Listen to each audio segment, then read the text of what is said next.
let's see how this little 2022 Toyota Venza Hybrid does on some gravel Forest Service roads. So far, the all-wheel drive has been very disappointing. I constantly lose traction trying to accelerate. If I'm accelerating very hard and I hit some bumps and things like that, I get a whole lot of front end chatter out of it. It just kind of skips and bounces. All-wheel drive aspect of the system does not engage nearly fast enough. If you buying a all-wheel drive vehicle to get the quicker acceleration in slippery conditions and things like that, I would not recommend this vehicle. Now, if you're a relatively mild driver, not trying to do anything too crazy, pull out very fast or anything like that, or willing to take your time and be a little bit more patient, then this might be an okay vehicle for you, because it is nice to drive. It does get fantastic gas mileage when you drive it relatively easy. So if that's your driving style, it's a pretty great little SUV. Rides pretty nice on this gravel road. It's handling most of these little rocky situations fairly well. I'm gonna get back a little bit further in here now, a little bit rougher terrain. See how far we can get in here. Taking a Honda CR-V 2021 back in here before. This is pretty tame stuff though.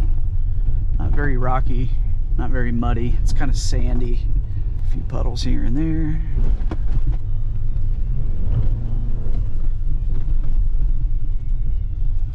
We got a decent little hill here. Let's see how that does up this.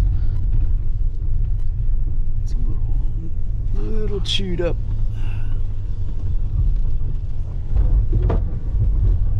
Come on. All right, all right. So, did pretty good up this. A couple little wheel spin situations, but it clawed its way up fairly well.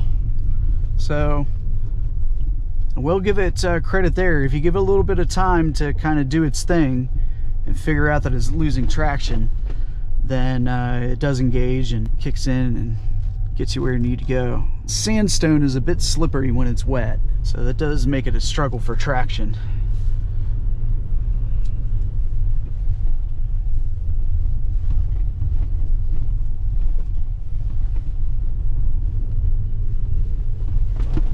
Feels pretty good, handling wise, control wise. A little slippery. And we got something a little gnarlier, pretty nasty. I want to try and go all the way through it. We do have these thorny shits right here though. Let's check it out. All right, yeah, I think if I just hit the edge, I'm good. I'm not gonna try and go through the deepest part or anything. Ease in a little bit, see where the edge is. It's pretty deep. All right, no problem. Let's see, it's a little more nasty. I think we got it though. Ooh, hit that too fast. Let's bottom out. All right, so let's sight this again. Oh, this is tame.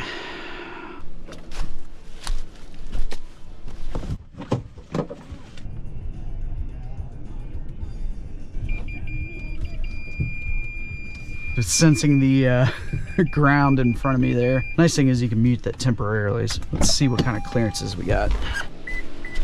In the front here, we still got a few inches to spare. The weight of the vehicle is all on the nose right now. So looks pretty good in that regard. What we got in the back here?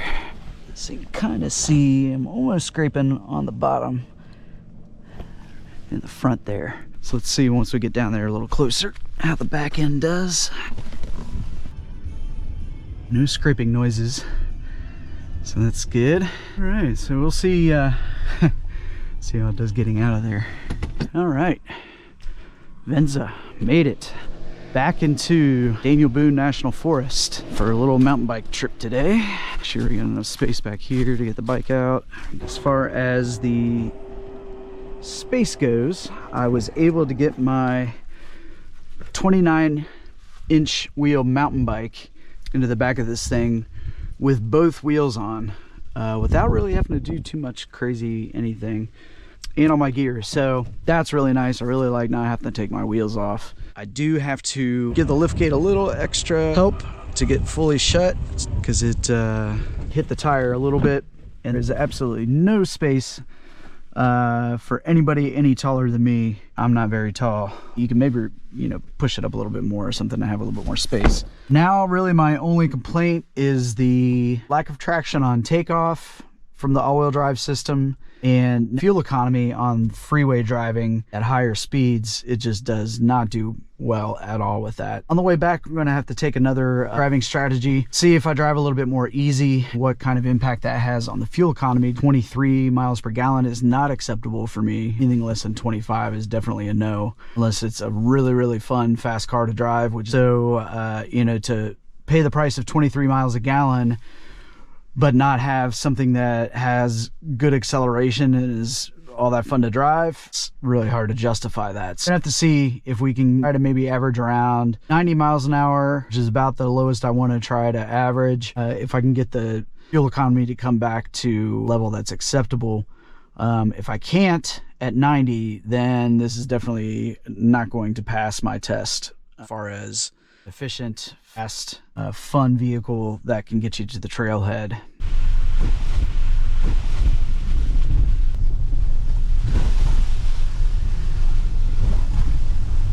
Does a pretty good job handling running into big puddles and things like that. Suspension fairly supple. It pretty good control. It can hold its own on a Forest Service road, even on one that's not really that well maintained. Let's see how it does with a little bit more speed on the gravel.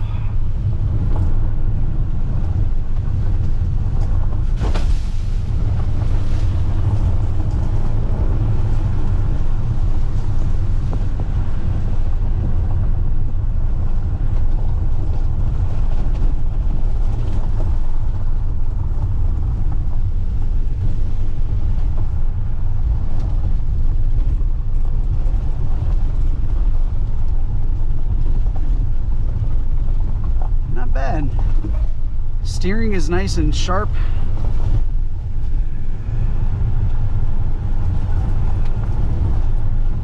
Brakes are nice and responsive, good modulation. If you need to brake really hard, it does a pretty good job getting things back in line where you need it to be. Let's see, all right. Does a pretty good job not bottoming out on the front. Ooh, let's hit this.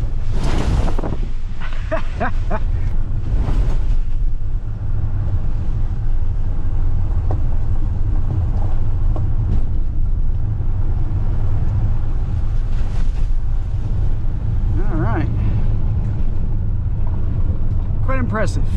Well, as far as the off-road capability for the 2022 Toyota Venza, I'm fairly impressed. It does a good job getting through even some pretty nasty Forest Service roads that need a little bit more ground clearance than you would be able to get out of a regular sedan.